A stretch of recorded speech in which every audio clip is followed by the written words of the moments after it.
Hello, I'm Ella, and this is Ella Podcasts. Most of us agree that sexual harassment in the workplace is wrong and deserves zero tolerance. The workplace is arguably safer than ever before, with employees reporting incidents to human resources, HR departments issuing sexual harassment training, and conducting investigations and listening to whistleblowers. However, some people believe companies massively underreport harassment because power protects abusers.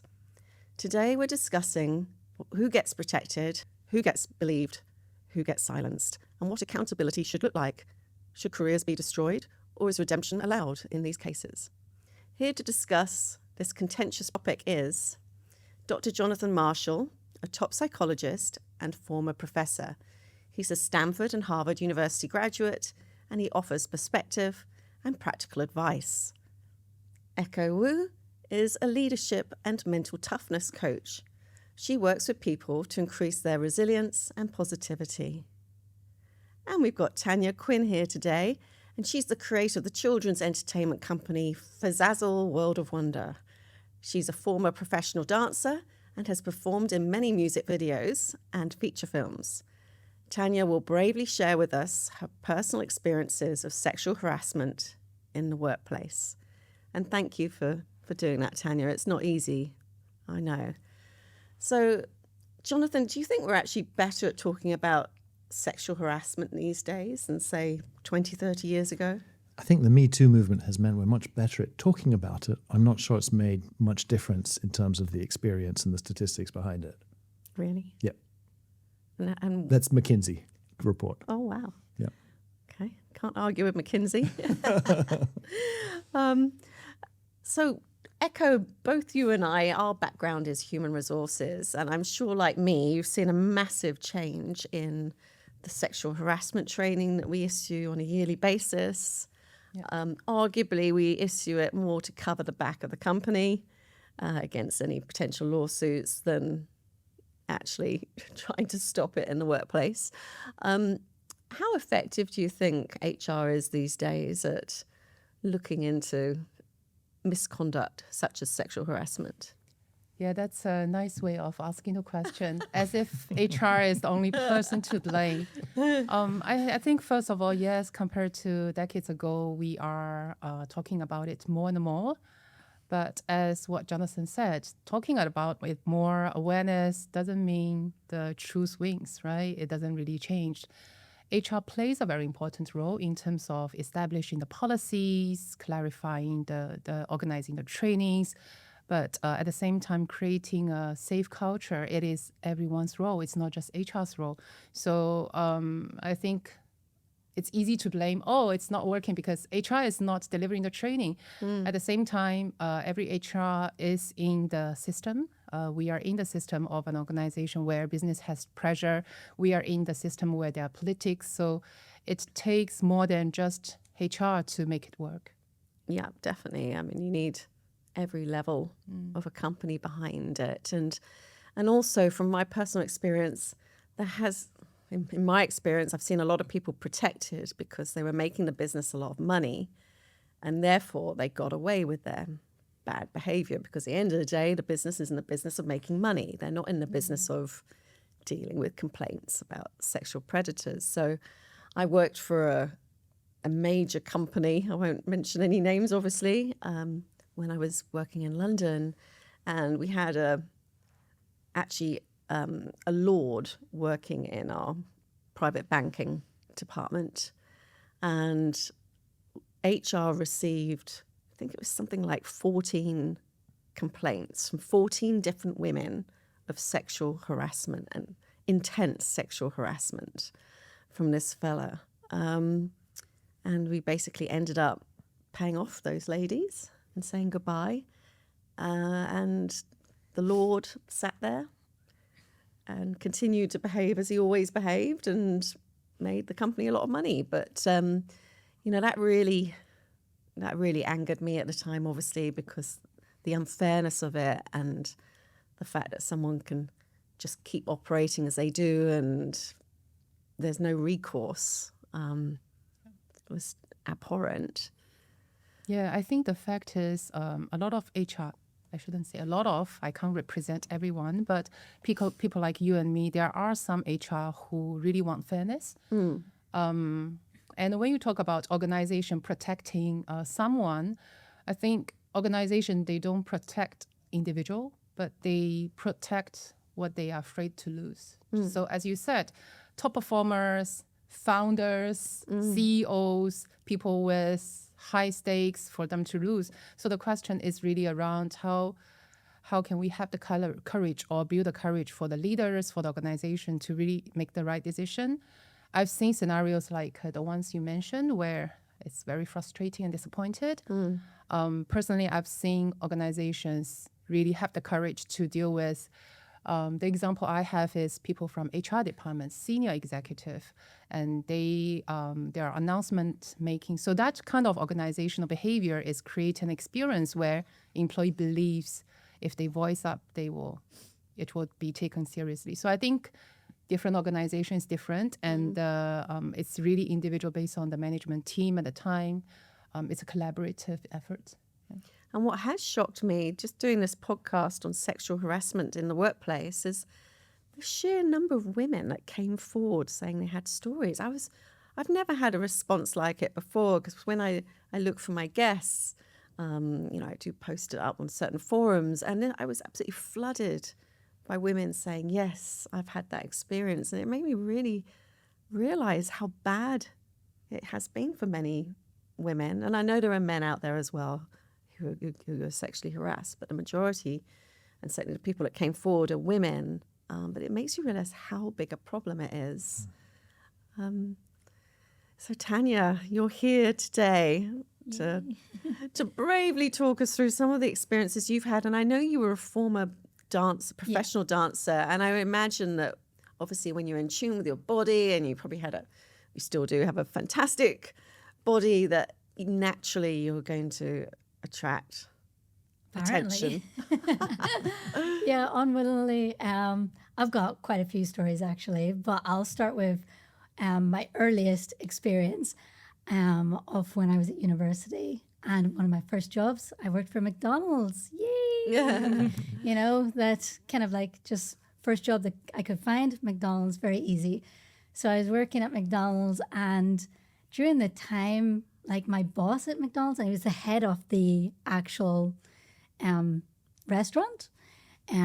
He would like literally pass me by, brush me by. It started just with brushing and the kind of like light touch that you're not sure if he actually meant to touch you or not kind of thing. And it kind of progressed into little taps or squeezes of my bum, and then just little remarks, just, hey cutie, hey sexy, this little thing. And I never really thought of it as sexual harassment. Like I was just like, okay, whatever. And I think during the time as well, people wouldn't really have classed that as sexual harassment back then. Like when I came to Singapore, I see all these posters up saying, about if like someone touches your bottom, that's like harassment. And I was just like, wow, I've been harassed my whole life. I didn't realize that, because I wouldn't have classified that as harassment. I didn't think that was anything. I think back in the 1990s, it was quite common for men to touch you on the bus, grab your bottom or whatever, brush past you like this, And women, I think, put up with it. Because I remember the same experience when I was at university. I held down a lot of jobs because I had to pay my own university fees. And one job I was a cinema usherette. I had the guy in charge of the cinema was always grabbing my bum. And, I'd find ways to, whenever I saw him coming, I'd be like behind a table or up against a wall. It was just, you kind of learn how to maneuver your body. But I never once thought of reporting him or telling anyone, because it was just kind of the norm that someone would be pinching your ass. Yeah, that's the thing. It is so normal. And it was back then that I never considered it as anything. I never thought, hold on a minute, this 45-year-old guy, every time I come to work, like pats me on the bottom, is saying little things. And it only became scary when it developed. But it kind of like got to the point where it was like so far gone, and I let it go for so long that I wasn't able to actually do anything about it. Do you know what I mean? Yeah. Because it was kind of like, almost I felt like I'd let it get there myself, which in some way I had, but I hadn't recognized the signals before it got too late. So mine developed into he trapped me in a cage, because in McDonald's they don't have like rooms, they have cages that separate things. Cages. Cages. What's a cage? So just like a metal like boundary thing. So instead of having like an actual room, it was like open. It was a cage. So you go into it to get stuff and then come back out of it. But it's not like a separate room. Okay. So like sections, right? So he trapped me in this cleaning cage. He just stood in front of the cage and was just like, hey, so are we going out tonight? And I'm just like, no. I'm going home. And he's just like, all right, well, you got to give us a kiss to get past. And I was just like, like, no, I don't want to. And I kind of like said to him, you know, if I shout, everyone's going to hear me. Like, everybody's going to hear me. And he knew I was right. So he just kind of backed off. But I feel like, I don't know if he was waiting for an opportunity or what, or if he even designed an opportunity. But this went on for a while. He would text me little messages in the day, like things like, oh, bend over, I can't see what you're doing. And like just kind of really sex talk, but it was just a bit inappropriate, but nothing like too bad. Do you know what I mean? Just inappropriate little bits. And then I came in one day to work and I went into the cage to get the cleaning stuff and realized, oh, nothing is there. I have to go downstairs to the basement to get stuff.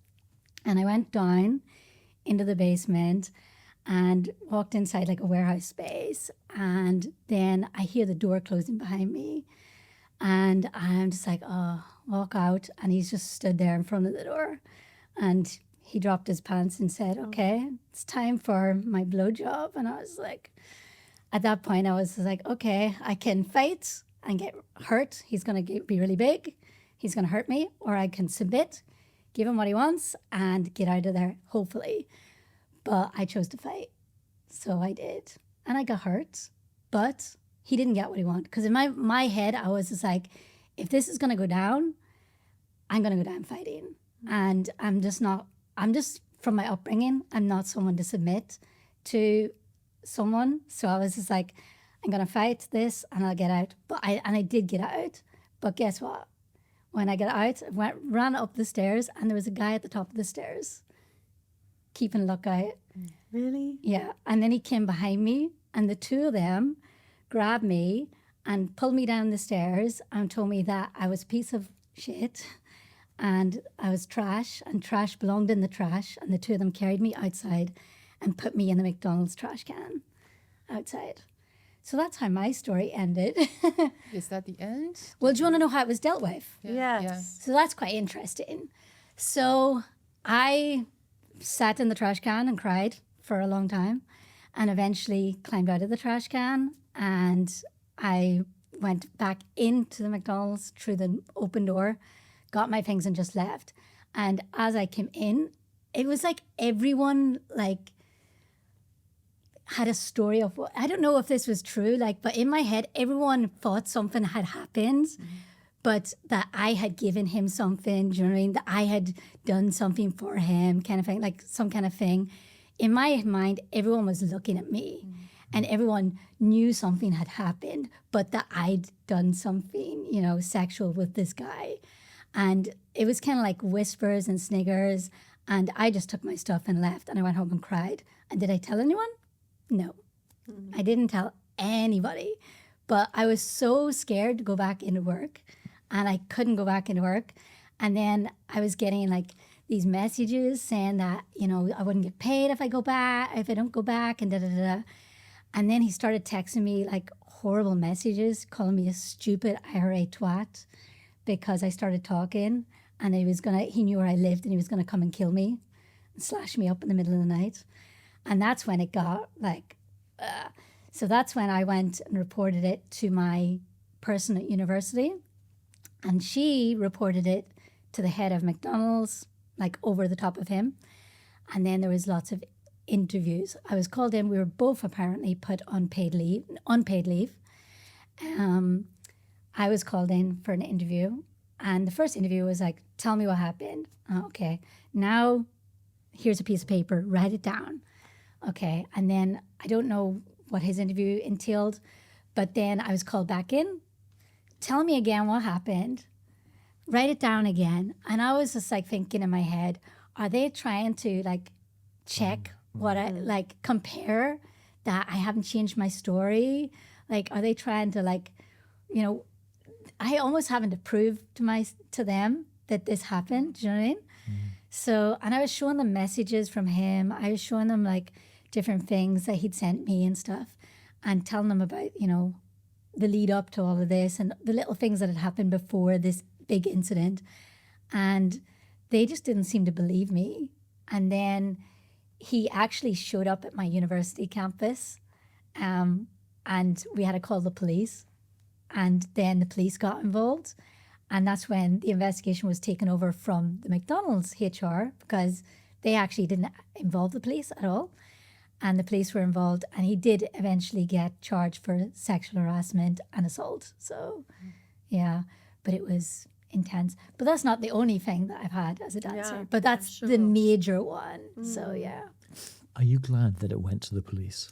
No, I wasn't glad that it went to the police. I was so scared when the police were involved, because it was serious then. You know, before that, I was just like, it's not that serious. Even still, even though that all this has happened, it's not serious because the police aren't involved. But the minute the police were involved, it became something more. You know what I mean? So was I glad? I was glad in the end, because he did get the assault charge and sexual harassment charge, and he got fired and everything. But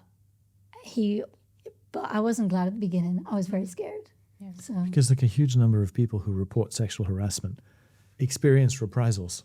And I'm like, gosh, if you report and you got a 64% chance of experiencing a reprisal, well, that sucks. what's a reprisal? Like you're going to be punished for it. Oh yeah. The organization will find some way of punishing you for your reporting a harassment charge I never went back. to McDonald's. No.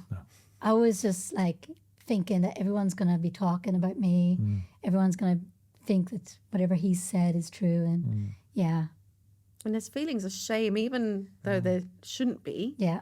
I think as a woman, when you are sexually harassed, you also feel bad in some way. You know, what am I doing to lead them on? Or For sure. That was the thing.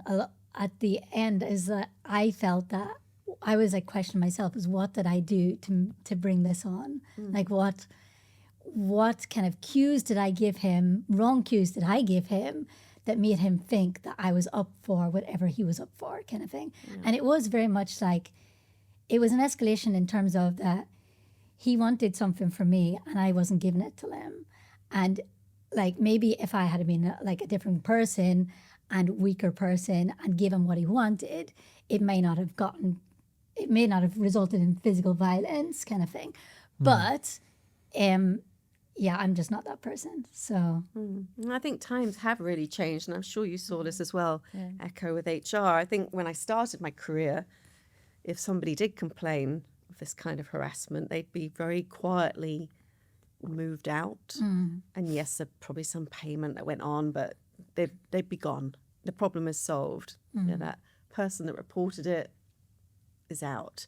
So, you know, often the women, I think, or the men that this happened to felt like, you know, they were kind of fobbed off and just removed. So as Jonathan just said, why would you report it knowing you're also going to be under the spotlight and could lose your job? And actually, for this podcast, I had a lady call me who's recently been, she's had a case with a big bank here, a local bank, where she was sexually harassed by one of the managing directors.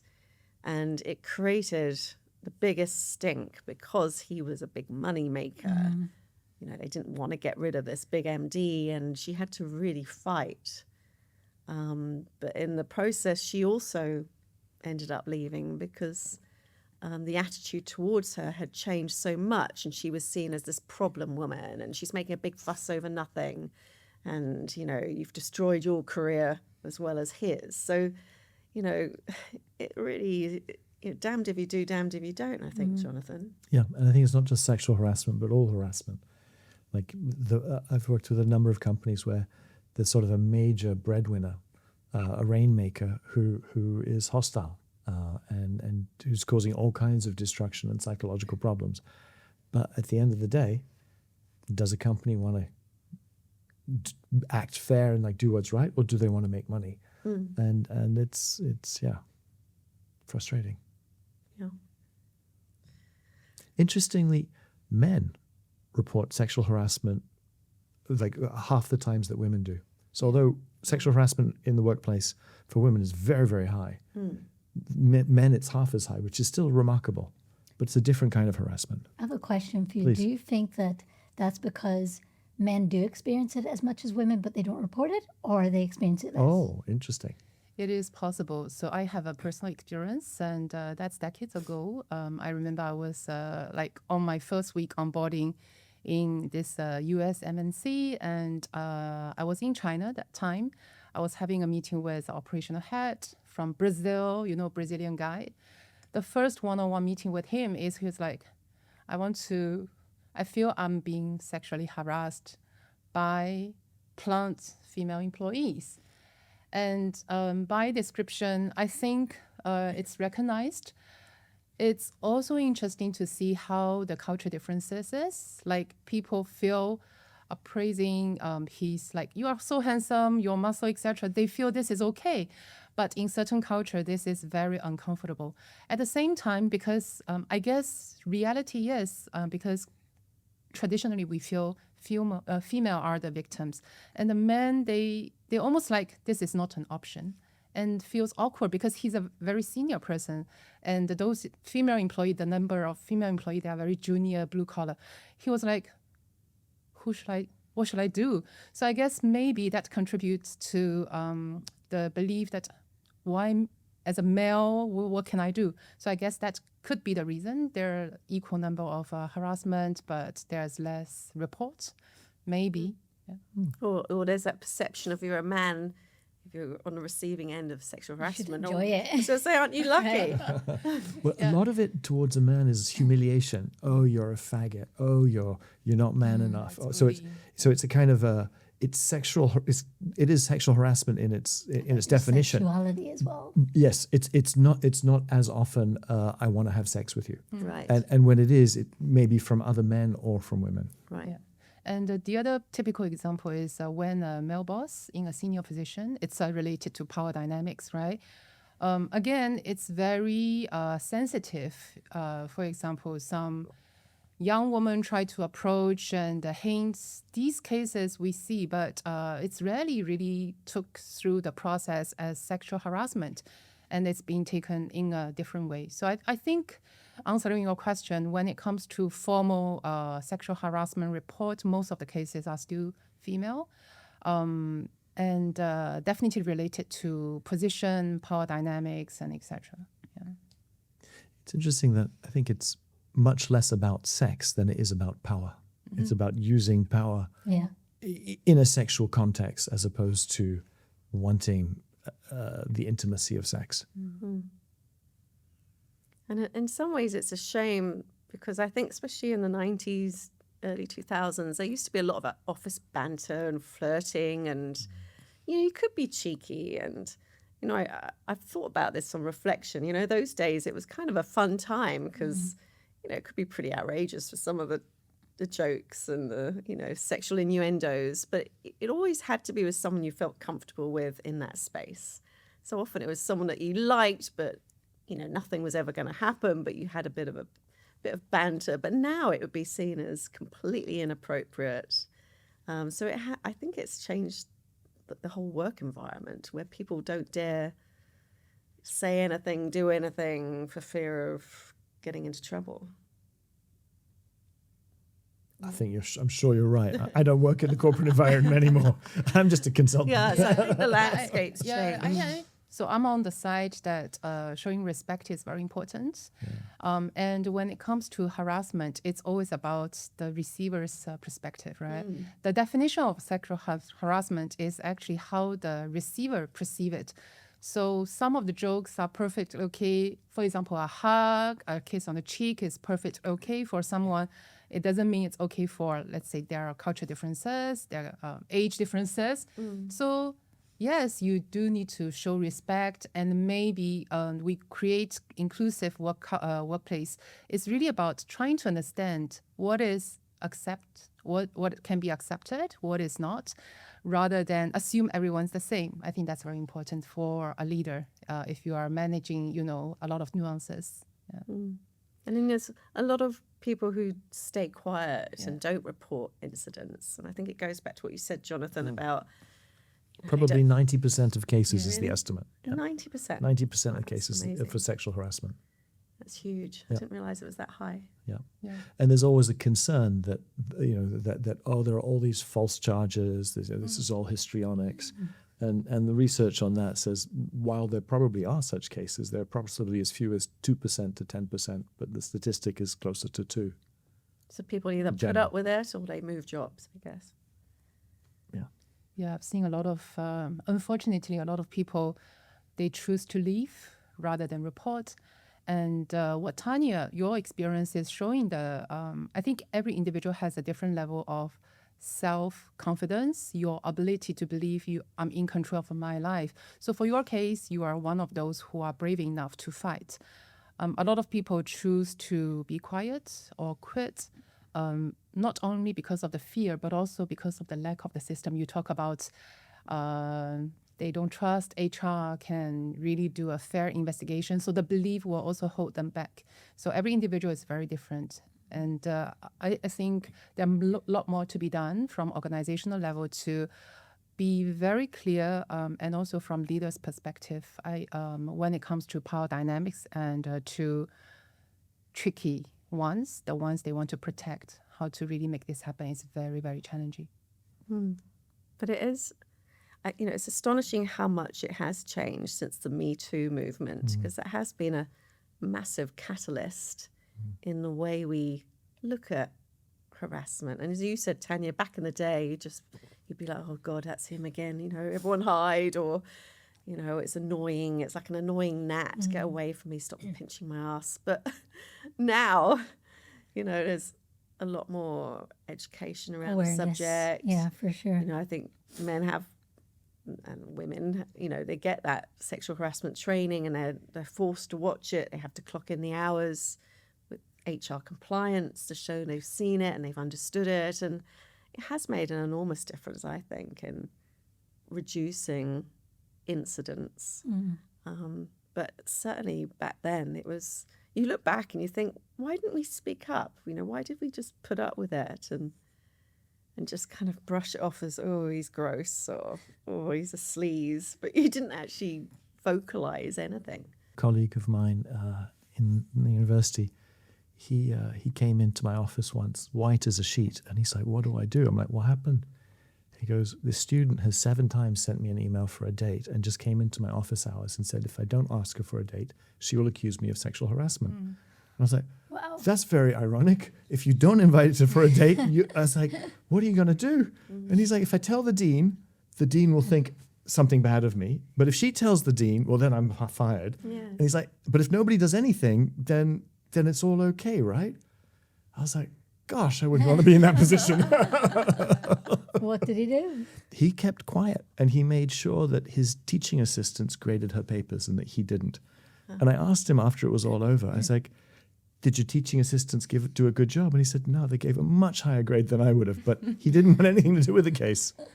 Yeah, I guess that's the challenge of being a professor. I think I watched a similar movie exactly, and that professor was not so fortunate. It actually cost him a lot more because of the female student wanted to have a relationship, and because the professor rejected her and she started to, report sexual harassment, which didn't happen.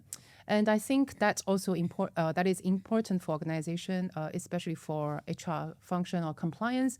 When we look into investigation, sometimes we have to take the human side in, sometimes out. Really try to keep it confidential, because a lot of time the gossips will kill both sides, right? And with our own bias, we are human beings, we come to a case and we look at the two sides, we will create our own story. So sometimes check the bias and check our own past history and experience is very important to keep neutral there. And that's a good point, actually, because I've done many employee relations investigations, including sexual misconduct. And it's amazing how, even though it's meant to be confidential, the number of people who don't understand what confidential means. And before you know it, everyone's talking about it. And often it will come from someone in a very high-ranking position. So, CEO told this MD told so and so. And you can see how suddenly the Chinese whispers are out. And I remember having a call once from this manager phoning me up saying, "What's this bitch secretary saying about my colleague?" And I'm like, how on earth did he find out? I mean, he's totally not involved, way down the pecking order of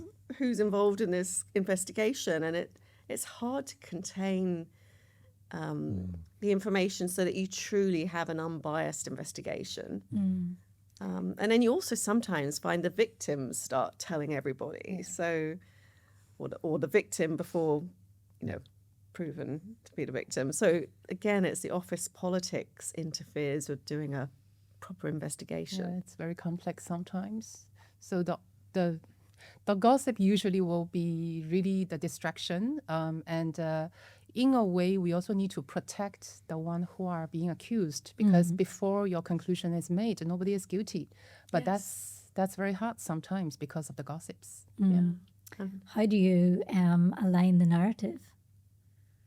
Like, how do you make the narrative fit with the situation so that the gossip doesn't continue? Because I find that gossip has a way of its own. It's a river and it will go where it wants to go. So the only way to contain it is to give a different narrative or to give a more accurate narrative. So how would you define it? Yeah, I think that's hard. First of all, a lot of investigations need to be done confidentially, and that increase the fear of the reporter because of the gossips. As what you shared, it feels like everyone is talking about me. There is this, and people will create wrong stories. So I don't have the answer for controlling the narratives or gossips, but support can be given to the reporters. That's very important. So once someone is in the process, supporting system need to be there. So I know that's decades ago when the case happened to you, but before the conclusion is made, the reporter need to have those one-on-one support. And in a lot of company, we have EAP programs or dedicated counselors or coaches or someone neutral to provide those confidential conversations. And it's when you feel there is a gossip, it's already gone. So we will try to just move the attention to something else. And from my experience, I don't always see the things like the conclusion is something I support. Sometimes I'll just feel, how come the company is making this kind of decision? I just bite the bullet. But I guess HR's role is really try to provide the recommendation based on the research, the database, the data you collect, and try to be as much as possible to protect both sides, not only the reporter's side. But easier said than done. No. Yeah. Investigations aren't easy. And I remember a case, and it's an interesting case. Obviously, I won't mention any company names, but basically a female colleague came to HR saying she was being sexually harassed via a dating app. So obviously, somehow they both liked each other on the dating app. They started a conversation on the app, according to her. And she said he started saying sexy things and she didn't like it. And then she reported him. And I held an investigation. And part of that investigation was, well, I need to see the messages to understand what was said. And she wouldn't let me see the messages. So it became hearsay. Why was HR involved? Because HR conducts investigations into claims of sexual harassment, misconduct. You were working for the app, were you? No, I was working for the company, but they were apparently having this conversation through a dating app. Right, okay. Yes, but she felt like she was being sexually harassed. Right. So anyway, she wouldn't show me the evidence, which I thought was a bit bizarre because it's, well, you're making this complaint, but you're not backing up with anything I can see. So then I investigated him, and he showed me his phone, and literally there was nothing, like no conversation. So it was very strange because, she told the whole office. It was all going around like wildfire. he was completely vilified, and there was no proof, basically. And her manager was screaming at me, telling me I was taking sides. And I said, I'm not taking sides here. I'm just fact-finding, but I can't find anything to support Can't find any her facts. claim. And if she's refusing to show me the evidence, then where do you go from there? But this poor guy, in the meantime, his reputation was in absolute tatters because of everyone was talking about it. And suddenly, you know, he's guilty of sexual harassment just through office gossip. Yeah. And it's really sad to see because, you know, there are always two sides. Yeah. And, you know, we do strive to be fair, but you can't always win with these cases.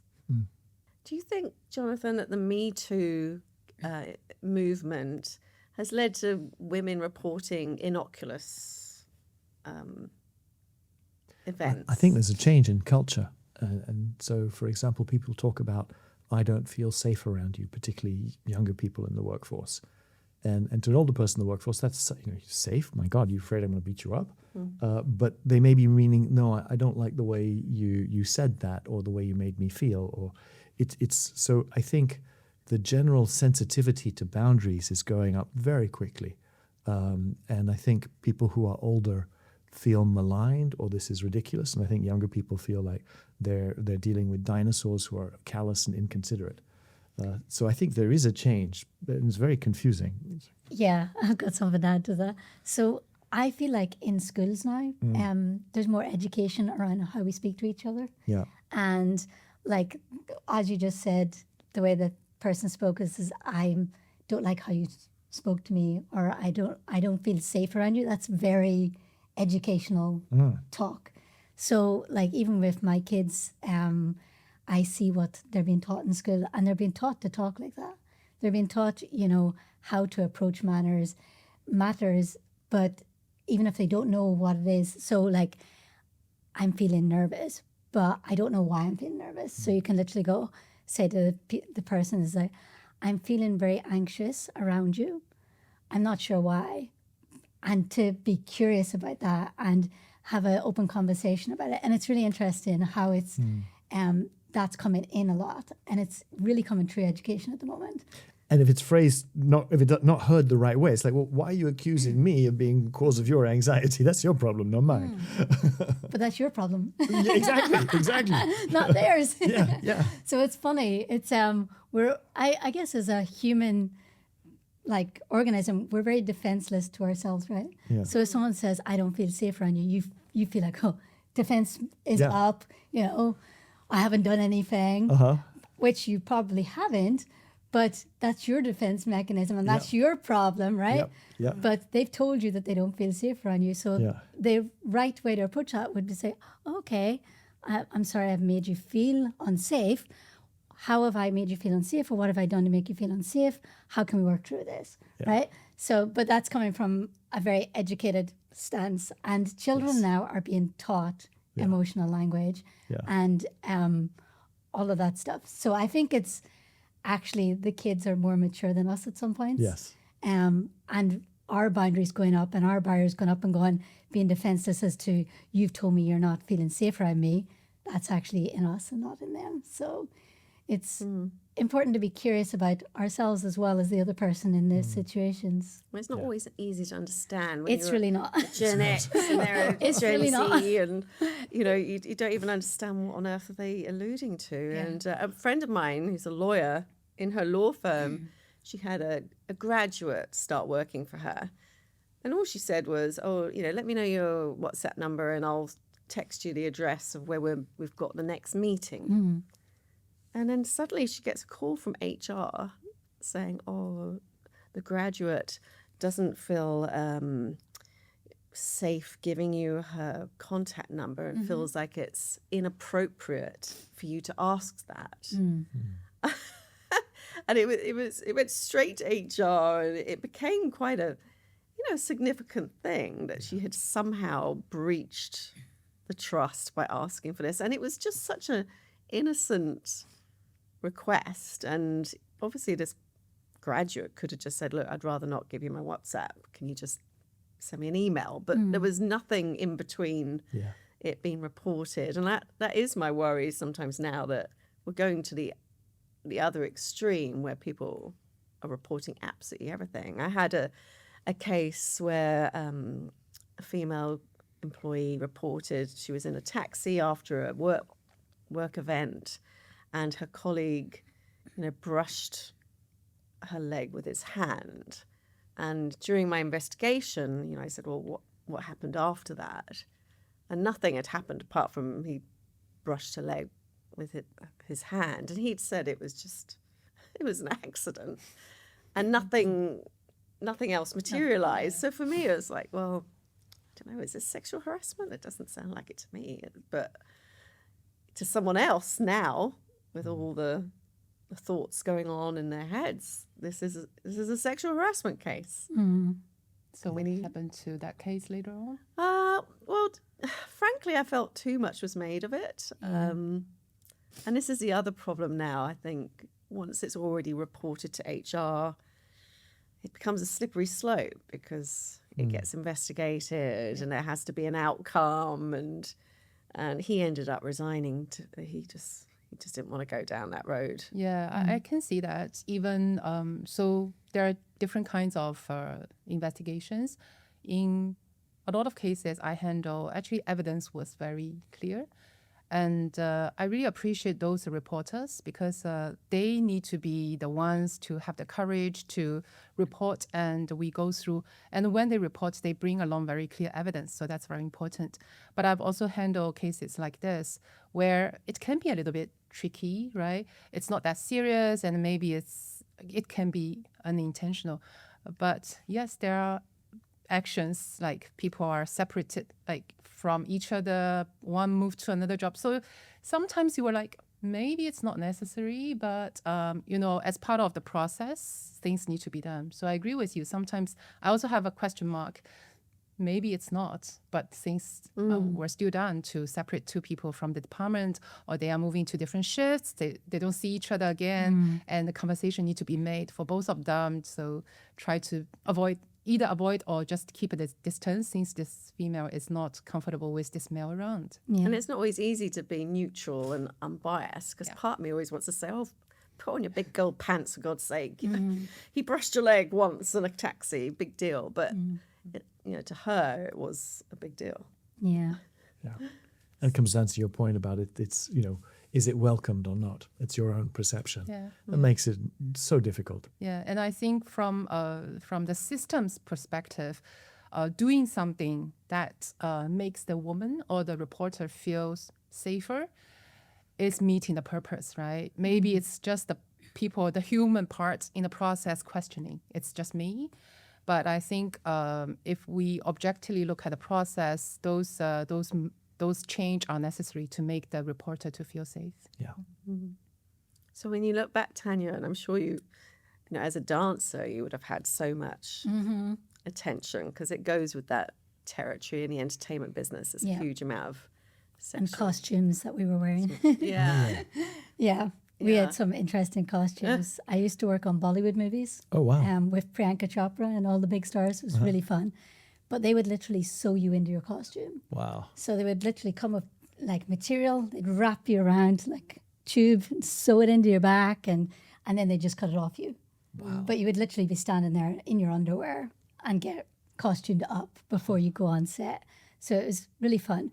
But there is a thing also in theatre and TV, which is called casting couch. I don't know if you've heard of that. Yeah. And I experienced that during my Bollywood era, where we were told, if you go visit the director in the evening, and you might get a special role in the movie tomorrow. Right. And it was always like, but I would be like, no, well, I'm not able to put myself that low. I don't need the role that much. But if there was someone the next day who was like in the normal cast, like in the background team or whatever, or in the dance troupe, and then the next day suddenly they've got a special part, everyone was just like, oh yeah. I wonder what they did to get that special part. Whether they did or not, you just assumed they've done something to get their special part, because the rumors go around and people have been told what to do. So, yeah. Good thing is that there is actually things in place now in the UK for that kind of thing, but not outside of the UK. There's not. So, yeah, Asia's different.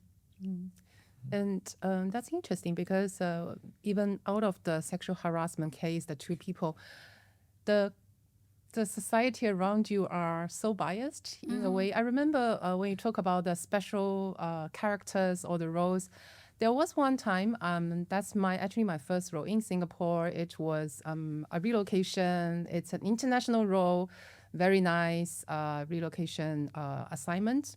And I didn't realize until 1 year or 2 years later, everyone assumed my boss is a man.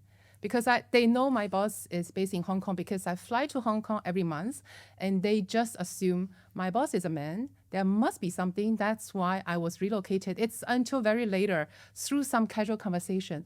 And I was just amazed by how people create stories around workplace, and they feel, again, to the power dynamics and the discrimination of female in a way that you are not able to get what you are working on just by your ability. So I think there's still something nuanced going on besides the real harassment. Yeah, like there's ways up in the world. Yeah, how they see you. Yeah. Well, we're out of time, guys. So let's have some final thoughts on, what to do if you are subject to sexual harassment. Let's start with you, Jonathan. I think if you can nip it in the bud quickly, like in an informal way, great. But sometimes you can't, and you have to look after yourself. And it's a judgment call. Go to those who you trust, who know the situation, to advise you. That's good advice. Tanya? Oh, gosh. If it was happening again, I think I'd be more aware and notice it earlier and to try and stop it earlier before it escalates. I think the problem is if you don't nip it in the bud early, it can escalate and become a lot more serious because you haven't stopped it, and then it gets to the point where it's so bad that it's like a bigger thing. Do you know what I mean? Yeah. So yeah, nip it in the bud early if you can somehow. Yeah, absolutely. I think from my perspective, maybe from individual and organization, the key word around courage. The one who are experiencing it, having the courage to share with someone trusted, even at an early stage. And more importantly, for the organization to have the courage. Choose courage over silence. A lot of cases, it's the courage to manage the case with justice. That's very important. Yeah, and I think I would just add to everything that's been said that, do voice it up, because if you don't, then it can happen to someone else.